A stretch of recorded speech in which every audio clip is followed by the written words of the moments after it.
All right, so in this lecture, we're going to introduce and explore the central subject for our course, and that is the concept of argument. And I'd like you to begin by just thinking to yourself, what exactly is an argument? When you use that term, what are you referring to? And perhaps the first thing that occurs to you is the idea of dispute or conflict. Two or more people come together and they have a disagreement on a particular topic, and they're making competing claims about what the case is, and maybe it even escalates and it turns into kind of almost a verbal combat, some sort of they have a fight. We say like, oh, they had an argument. We think, oh, they had a fight.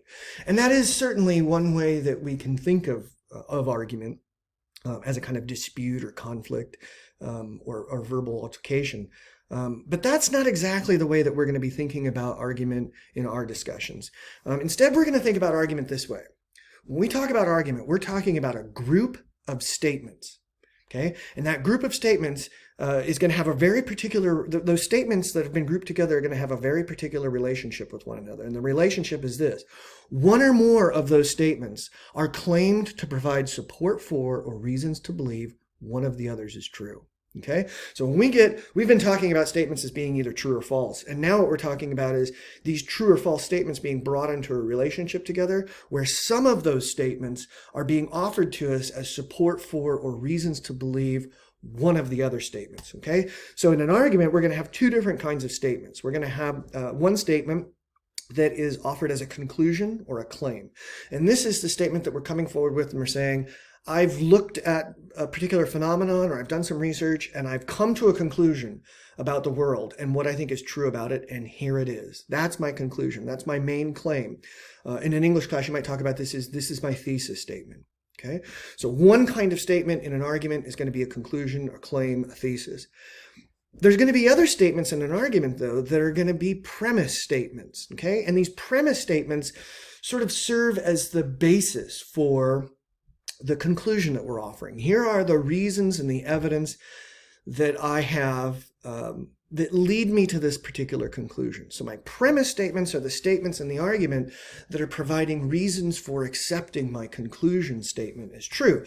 So clearly in a dispute or in some sort of disagreement, we may have people create arguments as a way of resolving that dispute or disagreement, right? So you have two people that come forward, they say, I have this claim that I think is true, you think my claim is false and that your claim is true. So now let's take a step back and let's make the best case that we can by offering reasons and evidence in support of our claims so that we can resolve this conflict and figure out which of our two claims, if either, is actually true, okay? So an argument might sort of generically look like what you see here.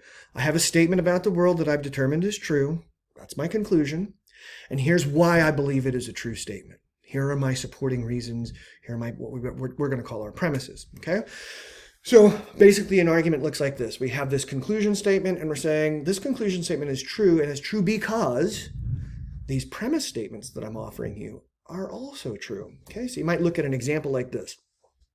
I'm in my chemistry lab and the professor says to me, hey, so have you drawn any conclusions about the relationship between substance X and substance Y?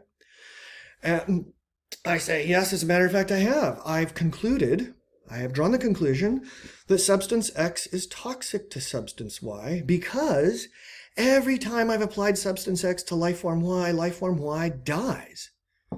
Now I've made an argument, okay? Now it doesn't necessarily mean just because I've made the argument doesn't mean that my claim is automatically has to be accepted as true. Maybe my chemistry professor comes back at me and says like, well, yeah, you say every time you applied substance X to life form Y died, but you only applied it twice. That's not a sufficient sample to base this conclusion on. So I'm not going to accept your conclusion because the reasons that you've offered in support of your claim are insufficient proof, okay? But nonetheless, we're making an argument. We're using a group of statements, in this case, two statements. We're using a group of statements to try to convince somebody that we know something true about the world. Another way to think about this is that the conclusion statement that we're offering is it's made true by the premises being true. Okay, so one way to think about it is the conclusion I'm offering is true because the premises are true. Another way to think about it is, well, the conclusion is kind of made true by those premises being true. And this can be a little bit more counterintuitive for people to get their heads wrapped around, but maybe the example from one of the course introductory videos will be helpful here. So I gave you the example in the course introduction videos last week. If Jerry eats a maggot sandwich, then he'll get permission to use the family car. Jerry ate a maggot sandwich. Therefore, and you know what the conclusion is before I even have to say to you, Jerry will get permission to use the family car. You knew that that conclusion followed from those premises. In other words, you took those two premise statements that are in green here, and you said to yourself, well, if those are true, then that would make this conclusion statement true. Okay? So in the next couple of videos, what we're going to do is we're going to try to identify some arguments.